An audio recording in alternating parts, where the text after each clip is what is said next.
Hey everybody, Aaron Cowan, Sage Dynamics, and this is my look at Inforce's APL-C WML. Originally, I had no intention of doing a review on this light or buying one because I'd already seen them in classes. But I like to keep an open mind. I've had bad results with Inforce in the past, but like I said, I like to keep an open mind, so I wanted to see if their newest generation of lights was going to provide some kind of niche or some kind of performance over what's already out there. When we're talking specifically about weapon-mounted lights, I'm looking for three things. I'm looking for ergonomics, I'm looking for durability, and most importantly, I think, I'm looking for the ability to project power through lumens and, more importantly, candela. Lights are going to do two big things for us, and when we talk about lights attached directly to handguns, those two things are a little bit more important. We're looking for data. We're looking to illuminate things that we couldn't otherwise see, and we're looking for the ability to control and or remove the visual horizon from a threat if we're using our firearm for self-defense, which I would say if you're using a weapon-mounted light, chances are that's probably what you're doing or what you reasonably expect to be doing in the very near future. The APL-C fits into this niche, I should say, of lights that are concealable. I guess that's the idea behind them, or they're compact. I mean, it's in the name, APL-C, compact. They're flush against the gun, which some people find appealing. Me personally, I don't really care.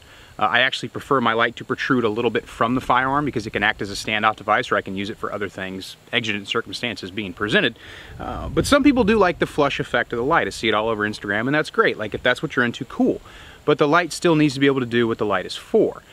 The APL-C's stats off the bat weren't really super impressive to me because in this current generation of lights, we're seeing 600 to 800 lumen and even higher than that being available for weapon-mounted lights, and this light comes in at 200.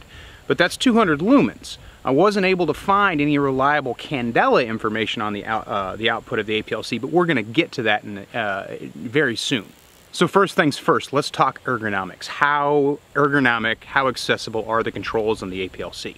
If you'll notice, the activation method for momentary and for constant on is either a hold in for momentary and release, which if you hold for less than a certain amount of time, it actually turns the light on, and then just a quick tap for constant on.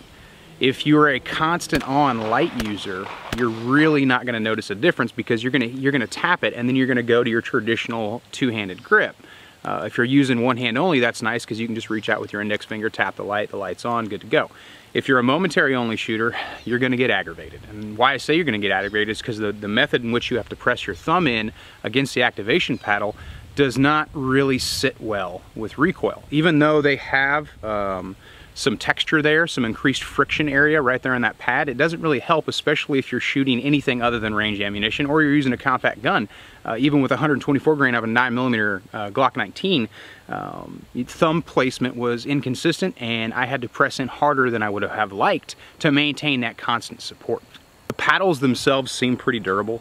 For durability testing, I left the light on the gun this time, and probably that's how I'm going to do it in the future, because if I took it off of the firearm, it would be pretty easy to break it if I dropped it from a significant enough height. Attached to the gun, durability testing, wanted to keep it realistic. I did shoulder height drops, repeated shoulder height drops on the concrete, and the light survived. It made it through all right. The bezel is aluminum. I think if the bezel had been made of plastic or some kind of polymer, something like that, other than aluminum or metal, the light probably wouldn't have survived the drop testing, but it definitely did. So despite my durability experiences with Inforce in the past, I will say the APL-C, from my experience, the drop testing that I did, that I tried to keep as realistic as possible, the APL-C definitely passed with flying colors. Next we get to the elephant in the room, and the elephant in the room is power, light output. What kind of light are we getting? Well, I was having trouble getting PID on targets out at 25 meters using the APL-C. Not only in what I would consider to be almost unrealistic complete dark conditions, but also more realistic ambient lighting conditions where there's other light sources present, because most of the environments you find yourself in, it's not going to be completely 100% scotopic. There's going to be some kind of other light present, a street light, illumination from a TV, moonlight coming in through a window. Any number of light sources can be present in a situation where you might need a light for self-defense.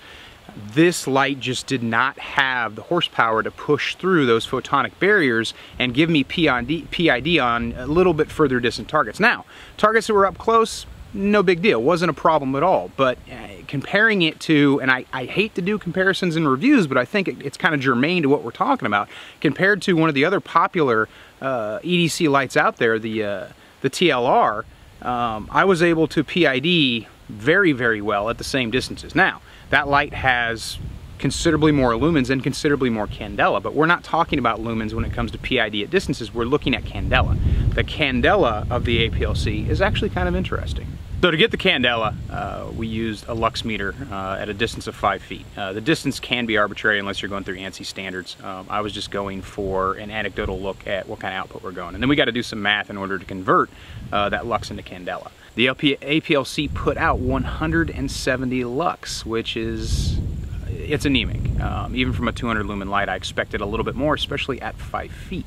Not that, again, the distance is really relevant, but candela is intensity at a point at a distance, which is what we need for reach. When we did the math, our candela came out to be about 4,000, which is considerably less than a lot of the lights that are on the market. Now, the APL-C is a light that's designed for compact carry, so you're maybe not expecting it to be able to push as much light, and that's okay.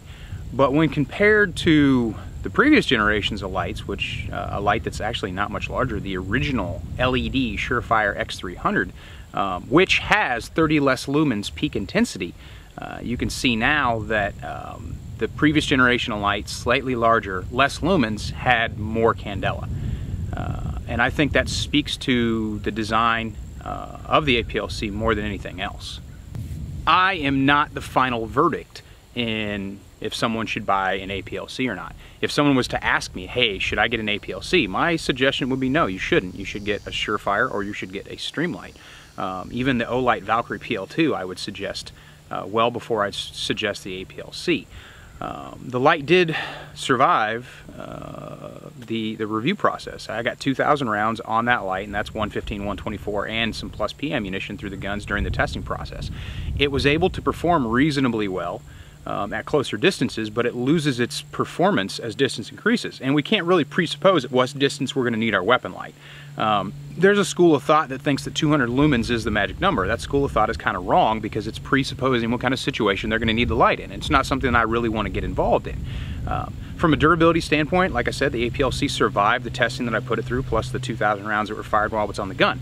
Ergonomics, it's going to get a big no from me because of the paddle design. And then performance, as far as light output goes, it's also going to get a no from me. I'm not a fan. I think that Inforce has improved their overall product design, and I really hope that they're going to get better in the future because they do seem to be a popular light in certain circles. But they are behind on the performance curve when compared to their competition. I don't like to do comparative reviews, but I felt like in this situation it was kind of necessary to bring up what was already out there because unlike firearms, there are very few quality weapon-mounted lights, especially for handguns, that exist. So saving people a little bit of cash is definitely important when it comes to putting out reviews like this and saying just because it's flush and just because it's clean on the gun and you think it's going to be more concealable and it looks cool in your Instagram photos when you hit it with the right filter doesn't mean it's going to be a good light for self-defense. If your primary purpose with the light is appearance, then this one looks cool. It's nice and flush to the gun. It's got clean lines. It's a very good design from a aesthetic standpoint. From a functional standpoint, it isn't. I'm Aaron Count with Sage Dynamics. Train accordingly.